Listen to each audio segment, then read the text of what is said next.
Hola, bienvenidos a este espacio de La Silla Vacía. Yo soy Tatiana Duque y durante los próximos minutos hablaremos del silencio de Iván Cepeda frente al régimen de Venezuela. Estamos desde la redacción. Iván Cepeda es el candidato del Pacto Histórico a la presidencia. Durante toda su carrera pública ha sido un abanderado de los derechos humanos y también durante el Senado pues ha estado en la Comisión Segunda, que es la que trabaja temas de seguridad nacional y también de relaciones internacionales. Pero durante todo el tiempo que ha estado en el Congreso y ha levantado las banderas de la defensa de derechos humanos, ha hablado poco y de forma ambigua sobre lo que sucede en Venezuela, algo que seguramente le van a sacar sus opositores durante esta carrera electoral. Una nota al respecto le hicieron Carmen Garnica y Daniel Pacheco, el subdirector de La Silla Vacía. ¿Qué más, Tatiana? ¿Cómo va? No, muy bien, gracias. ¿Cómo vas? Nos tuteamos, ¿no? Perfecto. Entonces, esta historia la titulamos El silencio de Iván Cepeda de una década frente a la opresión en Venezuela. Y surge un poco de revisar las posiciones de los candidatos como más competitivos en estas elecciones y sobre todo el caso de Iván Cepeda, que antes de ser un político, antes de ser un candidato presidencial, siempre se ha presentado como un defensor de derechos humanos. Y esa es precisamente la importancia de que él hable de lo que ha venido ocurriendo 10 años, 20 años en Venezuela. Claro, súmale que estamos en medio como una crisis con pocos precedentes en Venezuela por la invasión de Trump que sacó a Maduro y se lo llevó a responder por un indictment por narcotráfico en Estados Unidos. Y entonces aquí Iván Cepeda ha tenido que hablar sobre cosas de las que ha hablado muy cuidadosamente durante toda su carrera política y lo ha hecho. O sea, todo el mundo quiere escuchar si Iván Cepeda piensa que Maduro es un dictador y hasta ahora no es aparente. Aquí te pongo en un discurso que hizo en Madrid en su gira. Iniciando. Exacto. ¿Cómo se refiere a esta situación? Debo decir a quienes desde un cómodo simplismo reducen lo ocurrido en Venezuela al derrocamiento de un dictador que ignoran con ingenuidad o perversidad los verdaderos peligros que enfrentan hoy nuestros pueblos con esta nueva afrenta del gobierno del presidente Donald Trump. De esta misma manera también se refirió cuando empezó su gira nacional en el sur del país. Ustedes hicieron una revisión. Él le pone comillas al dictador. Ustedes hicieron toda una revisión de los trinos, las apariciones que él ha venido haciendo durante los últimos 10, 12 años y quisiera que nos contaras qué fueron lo que encontraron y sobre todo esa línea gris en donde Iván Cepeda se está moviendo entre descalificar lo que sucede en el vecino país y también estar cerca al menos de los ideales de esa revolución bolivariana.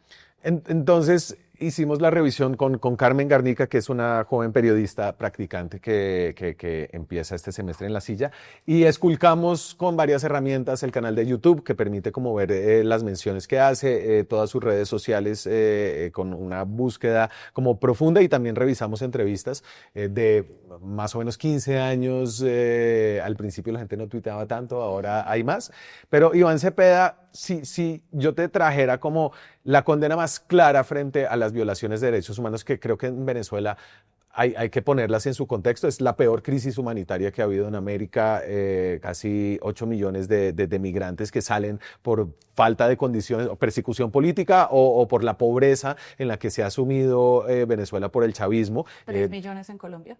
18.000 presos políticos, ejecuciones extrajudiciales a un nivel similar al de los falsos positivos, ¿no? Este es como la afirmación más fuerte que ha hecho Cepeda de condena sobre el chavismo, ¿no? Un régimen que ha aplacado protestas matando a cientos de personas y esta fue precisamente en 2017, después de que llevaban 3 meses de protestas con una represión brutal, más de 100 muertos. Esto es lo que tuvo que decir Iván Cepeda. Siempre condeno todas las violaciones de derechos humanos. En Venezuela las condeno, vengan de donde vengan, por supuesto las cometidas por el gobierno.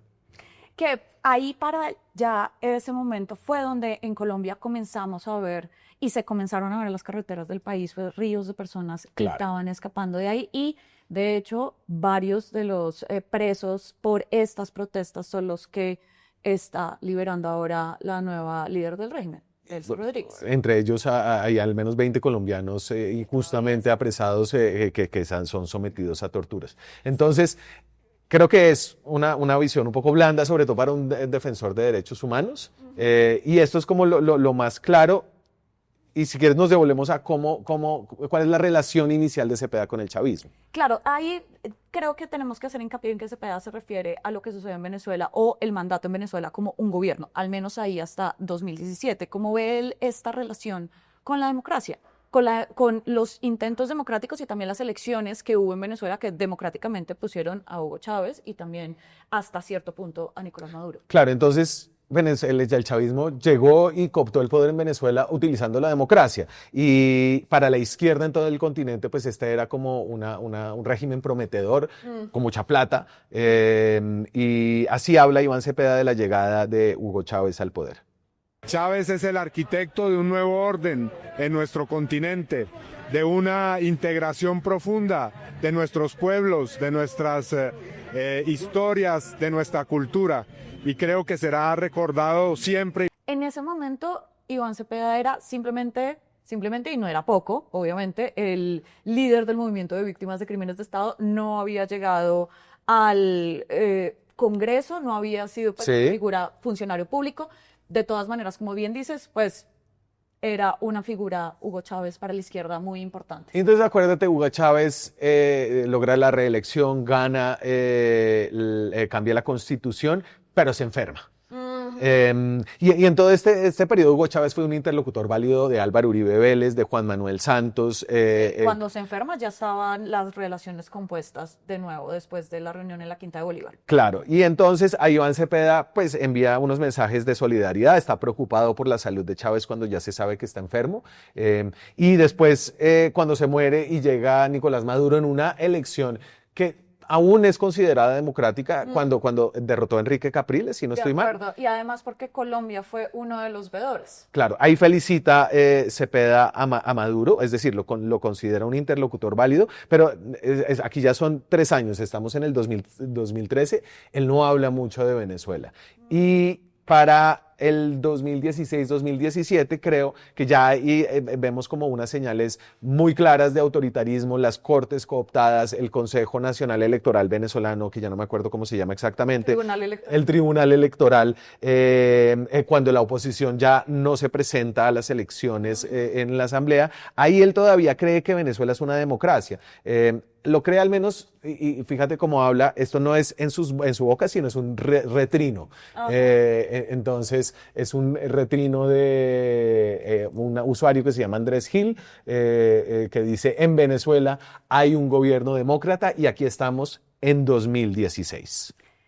Fechas y días antes de lo que empieza a ocurrir en Venezuela, que es esta situación de protestas masivas en todo el país. ¿Por qué a Iván Cepeda se le hace complicado, según la misma oposición, dar lo que la oposición quiere o lo que buena parte de la opinión pública podría estarle exigiendo, y es que hable de una forma más fuerte sobre lo que pasa en el vecino país? O sea, Iván Cepeda siempre, las obsesiones de Iván Cepeda en su vida pública, yo creo que son 2, la paz en Colombia y meter a Álvaro Uribe a la cárcel. Con argumentos que fueron hasta la corte y que están en casación penal y que fueron desestimados porque fue absuelto en segunda instancia, ¿no? Y que con un juicio que lo llevó a la candidatura a la presidencia. Pero el tema de la paz, y Venezuela ha sido muy importante en el tema de la paz. Entonces, él ha tenido que sortear una cantidad de situaciones muy complejas. Pues ya hablamos de la violación masiva de derechos humanos y su silencio casi que absoluto, ¿no? Casi.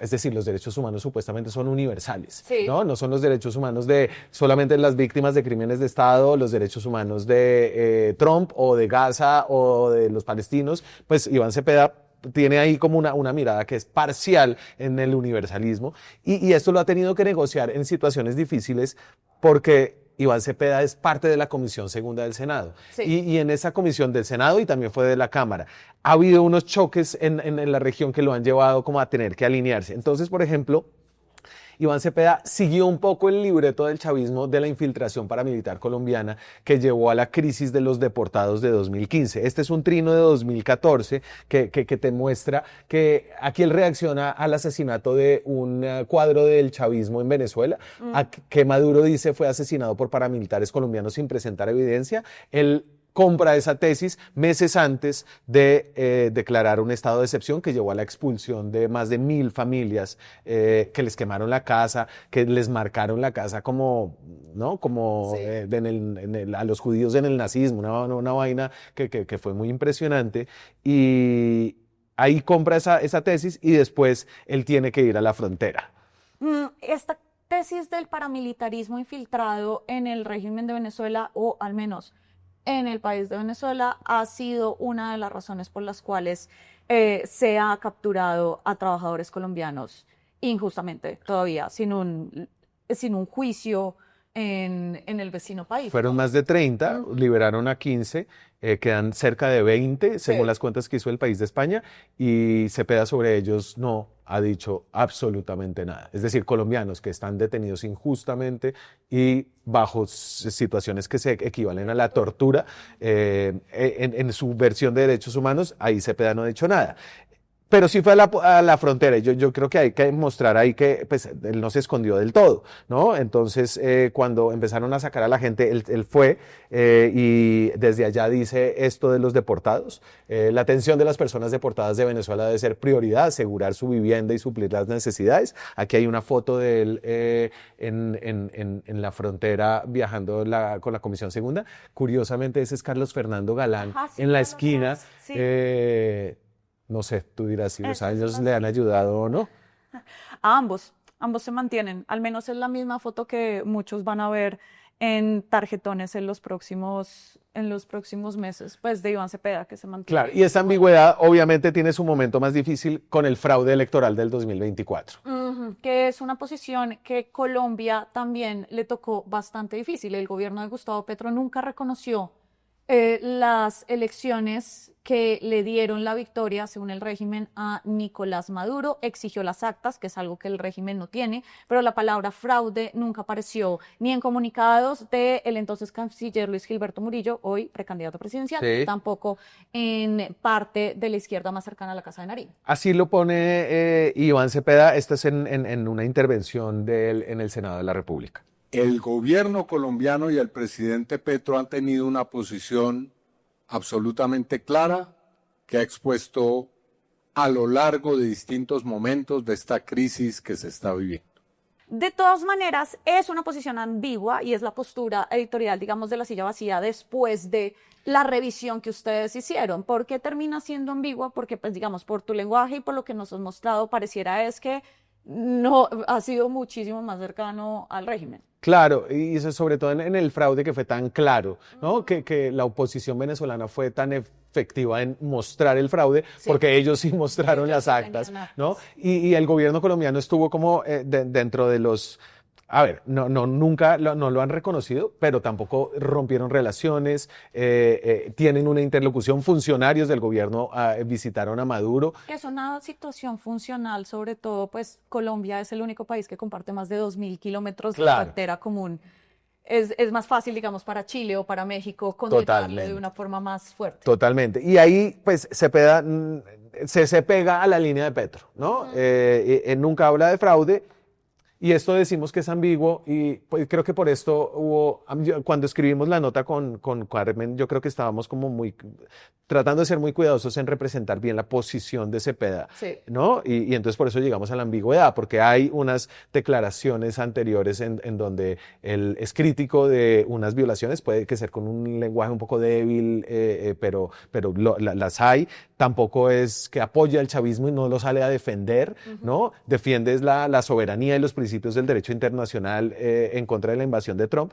Y uno de los usuarios como que se sintió más indignado, creo que es como un sector de la derecha que quiere como escuchar que Iván Cepeda es un cómplice del chavismo. Y yo creo que en el silencio puede haber alguna complicidad. Ajá. Pero entonces le preguntan a Grok, la inteligencia artificial este es John Milton, que es pues un usuario como un influencer de la derecha. ¿Me puedes traer post de Iván Cepeda hablando del régimen de Chávez más Maduro, analizando su contenido? ¿Dirías que su posición es ambigua o de apoyo a la dictadura? Y Grok le responde: análisis, su postura es ambigua, prioriza no intervención y paz sin apoyo explícito ni críticas fuertes al régimen, ¿no? Pero esto obviamente va a ser parte del debate político de lo que podemos hablar. Uno de los factores, Daniel, es obviamente el papel que ha tenido el régimen y Venezuela como territorio en diálogos de paz y en el conflicto en Colombia. Esa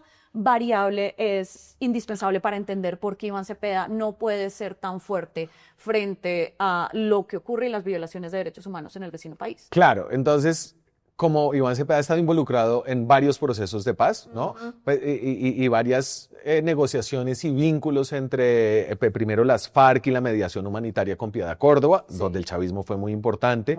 Luego, durante el acuerdo de paz de Juan Manuel Santos, donde Venezuela era un país garante. Y luego, como negociador principal en los diálogos con el ELN, donde Venezuela también era un garante. Entonces, creo que Iván Cepeda ha tratado de siempre ser un interlocutor válido con el chavismo para que les sigan ayudando en su propósito de paz. Y si uno pone como las menciones positivas a Venezuela, no hay una, excepto lo de Chávez al principio, no hay menciones positivas que no estén referidas a el tema del apoyo de Venezuela a las negociaciones con las guerrillas. Así lo hace como, este es como un congreso de un movimiento de izquierda. Y también, por supuesto, reconocer a Venezuela, a su gobierno, el papel que, como lo dijimos bien, Rodrigo, ha cumplido Hugo Chávez.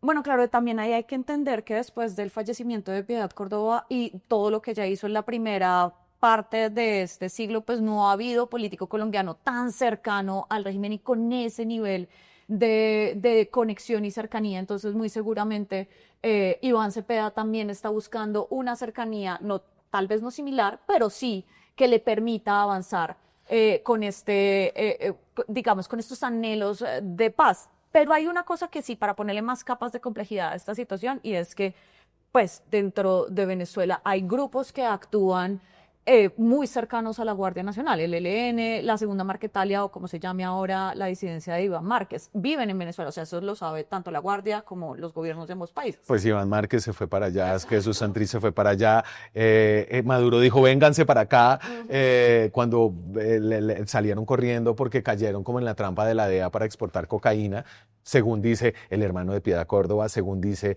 el sobrino de Iván Márquez. Eso Iván Cepeda siempre lo ha considerado un entrampamiento, pero creo que tiene razón en que hay dos cosas que le van a costar mucho trabajo a Iván Cepeda: es justificar su silencio frente a las violaciones de derechos humanos y frente al apoyo del régimen chavista militar, criminal, a los grupos armados con los que él quiere hacer la paz. Sobre eso no ha dicho nada. Él ahí siento como que siempre, por ejemplo, fue muy crítico de Iván Duque cuando salió a hacer el oso en la ONU, de poner una foto falsa del ELN, mostrándolo como evidencia de que estaban en Venezuela, ¿cierto? Entonces ahí no dijo no que el ELN no estuviera en Venezuela, pero sí se burló de Duque en, pues sí, lo que fue un oso para Colombia y para todo el mundo.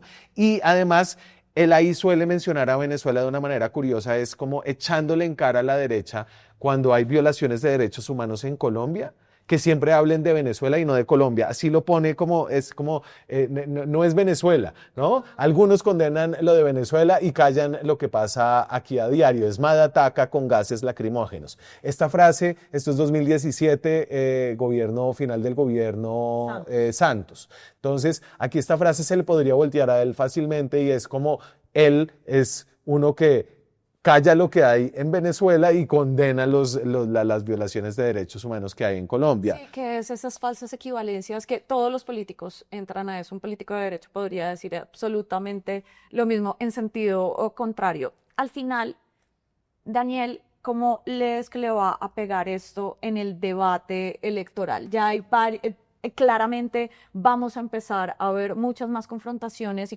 discusiones entre los candidatos, sobre todo cuando estén en espacios en vivo, con cámaras, acción y tienen que responder. Y muy seguramente una de las preguntas hacia Iván Cepeda va a ser Venezuela. Sí, a ver, primero, y es que le preguntamos a la campaña de Cepeda por esto, pues porque la manera más fácil de saber todas estas preguntas es que él responda. Ojalá lo podamos tener en una entrevista. Curiosamente, en las entrevistas no se lo han preguntado, ¿no? O no de manera directa. Entonces, como que creo que ahí falta un ejercicio. Pues estamos empezando la campaña. Iván Cepeda es un candidato solo desde octubre del año pasado, Sí. pero no se lo han preguntado. Él, al menos en el Senado, ha dicho que está dispuesto a responder y a dar este debate. Así lo dice recientemente cuando creo que fue JP Hernández, el senador influencer del Partido Verde, como que le echó en cara ese silencio, responde así desde la plenaria del Senado. No encuentro el motivo de tanta discusión. Nosotros estamos listos a hacer el debate cuando quieran sobre el tema venezolano. El asunto es que aquí hay un problema de procedimiento. Se está abordando un acto legislativo. Programemos, por favor, señor presidente, ese debate. ¿Qué dificultad hay en eso? Digamos, si no lo hacemos en este instante, precisamente, ¿qué va a ocurrir en la vida política nacional e internacional? Seguramente no será pues algo terrible. Hagámoslo cuando quieran. Porque aquí, digamos, nosotros estamos listos a discutir a fondo estos problemas. Lo dijo el 22 de octubre de 2024, un año después fue elegido el candidato presidencial del Pacto Histórico y pues en este semestre muy pocos debates va a haber en el Congreso y pues el debate no se ha dado. Y yo temo que el debate entre Cepeda y Abelardo tampoco se dé. Ojalá que sí, ¿no? Pero creo que no veo como que las condiciones estén ahí. Pero creo que es una cosa que le van a sacar, que él va a tener que responder. Como te dije, le preguntamos a la campaña y por ahora están como en silencio de radio. Táctica conocida de los candidatos que van punteando las encuestas, no solamente de Cepeda, sino también de la Espriella, es no hablar mucho con los medios de comunicación. Empezamos muchísimo antes, porque esto suele ocurrir antes de la primera y tal vez unas semanas antes de la segunda vuelta. La nota de la silla vacía ya está al aire, pueden ir a revisarla y también pueden volver por acá cuando quieran para analizar mucho más de las posiciones de Iván Cepeda. Daniel, muchísimas gracias por ser el entrevistado en estos espacios. Es un gusto estar en esa posición cuando tú manejas. Me siento, nunca he hecho freno falso. José, muchas gracias. Nos volvemos a ver en una próxima oportunidad. Esto es desde la redacción de La Silla Vacía. Chao. Chao. Hacer periodismo independiente cuesta. Cada suscripción a este canal nos permite financiar historias que revelan patrones, intereses y otras dinámicas de poder que otros no cuentan. Suscríbase y sea parte de la comunidad que apoya a La Silla Vacía.